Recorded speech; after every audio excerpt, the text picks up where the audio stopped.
Iraq is falling into the hands of terrorists. The Obama administration is considering airstrikes to crush the insurgency. Would military action provoke a retaliatory attack on the U.S.? Online backers of the militant group ISIS are threatening that it will. And there's a dire prediction from our former vice president. Dick Cheney fears another attack on America over the next decade, this time even deadlier than 9/11. Are you indicating, in fact, that we could be on path, or we are on track for something worse than 9/11? I think that's a possibility. And, I can't say specifically at this point when something like that might happen, but it'd be foolish for us to ignore the extent to which there are people who, terror-sponsoring states, who have in fact tried to provide nuclear technology. So it's spreading, and access to those kinds of capabilities, I think, is on the increase. Cheney blames the administration for not cracking down enough on terror. As we see this proliferation of terrorists, we've also at the same time had an administration that didn't want to recognize there was a problem. They like to say, well, we got bin Laden, problem solved, or we've decimated al-Qaeda. What they've decimated is the U.S. Defense Department. I find it entertaining that anyone would listen to the man who literally took false information and made up bullshit in order to attack Iraq over 9/11 is now saying that what the damage that's been left behind in Iraq is going to cause something worse than 9/11.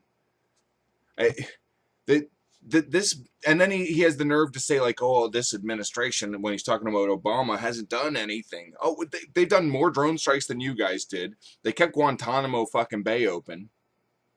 They got fucking bin Laden. What more do you want?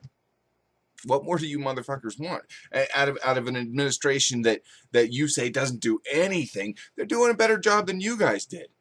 And then you have the fucking nerve to piss and moan about the way they're handling the problems that you left them.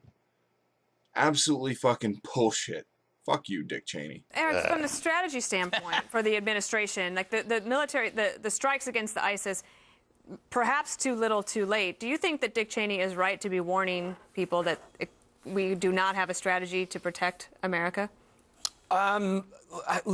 Yes, I think he's completely right that the Obama administration is fumbling the strategy. First, it was, he came out of the box saying that Islam is a religion of peace, and he gave one sort of signal with, let's make sure that there's regime change in Egypt and Libya, but then when it comes to Syria and Iraq, we're not sure where we are. He's all over the board. He's leading from behind. He promised he was going to do that, and he is. He's leading from behind. It's not working. I agree with that part of it. I think it's very dangerous. Now, all due respect to the vice president, I get that, but to say something like there is on the horizon another 9/11 type attack waiting for us, I think that's very dangerous. But maybe that is always true. It's always true. It's 12 years after, and trillions of dollars and countless thousands of lives and injuries, and it's no better than it was before. So it's dangerous to say we better start doing something else, or we risk another. We're always risking another 9/11. I'm not speaking. I don't speak for him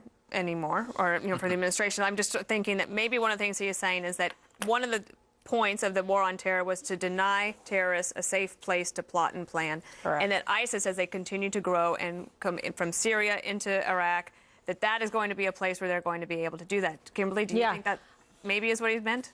Okay, you've been extremely patient, and you've been paying attention to this discussion about Dick Cheney and basically blaming the Obama administration, which is highly ironic.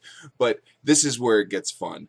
Kimberly Guilfoyle, the woman who constantly looks like she's got a grimace on her face, is about to lose her shit. Enjoy. I think that is what he meant. And you know what? I applaud, again, him being vocal. He could be sitting back and enjoying retirement, but he's not, because he feels a sense of obligation and responsibility to this country, I believe, to his dying day. And that is to be admired. I want to hear from him, because he was in a position of getting all the intelligence reports and still having access and privy to what's going on internationally, real-time reports versus what we're able to get, through the media. And what I'm telling you is I think that he is genuinely concerned. What other motivation could he have? And I think he's right. I think he's accurate, and I think we should heed his. I didn't say that. That's not what I'm referring specifically to. That's what he wanted to do the first time. That's what he wants I think you have to be very specific in terms of what you do from an intelligence gathering operation by having posts. You have to have intelligent posts so that you can gather information. Nobody on the planet so that we're not disagrees with caught like we were this time. Whoa, what happened? They've gained strength in numbers. And one more point. The analysis that we have, the estimates of ISIS strength are 10,000 fighters, 3,000 of which are foreign fighters that come from places like U.S., AU, EU, and the U.K. So when you think about that global impact, that's who's signing up.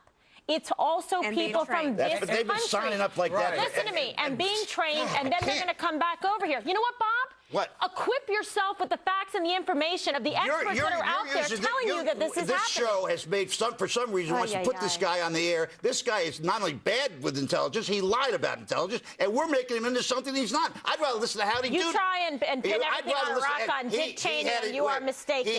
I think he's American. I don't think he's trying to subvert his country, but he wants to stay on TV. He wants to be dumped on Obama because he is one singularly responsible for putting us into a terrible situation. I think you wrongly and unfairly disparage a man who has served his country, and I think your motives that you attribute to him are way off base. He's not doing this because he wants to be on TV. Come on. Come on. Come on. Are you kidding me? Notice how she avoided she went after the point that he made about wanting to be on TV and avoided the point that he made that Cheney was singularly responsible for the invasion of Iraq. So, of course, he would love to then turn around and blame it on somebody else. And they're all just going along with it. She's sitting there calling him. She's like, oh, what a hero. He's a patriot. You know, he serves his country. And, you know, he can't have an ulterior motive ever. Are you kidding me? Well, you know what? You can play this game. You can blame Cheney, or you can blame Bush. You can go before Bush to Clinton. You can go before Clinton to older Bush. Why not go to JFK? JFK first authorized troops in Vietnam. The reason why we went into Iraq was to erase the stain of Vietnam. I blame JFK. There you go. There's a leap. No, but that's what I'm saying. There's no ending to this blame game. That leap is actually more believable than you saying that Cheney lied. Remember how the media called Vietnam a stigma? I remember the first invasion of Iraq. That was what it was about. It was about trying to erase the stigma of Vietnam. Well, Vietnam, we wouldn't have you don't believe that. Can we do this? I believe that. Yes. Hold on. Okay, well, that was then, and the blame game is stupid and ridiculous, and it's just, you know, how about do something now? You'll notice how Eric Bolling there just mentioned how the blame game was stupid, right? And it gets us nowhere.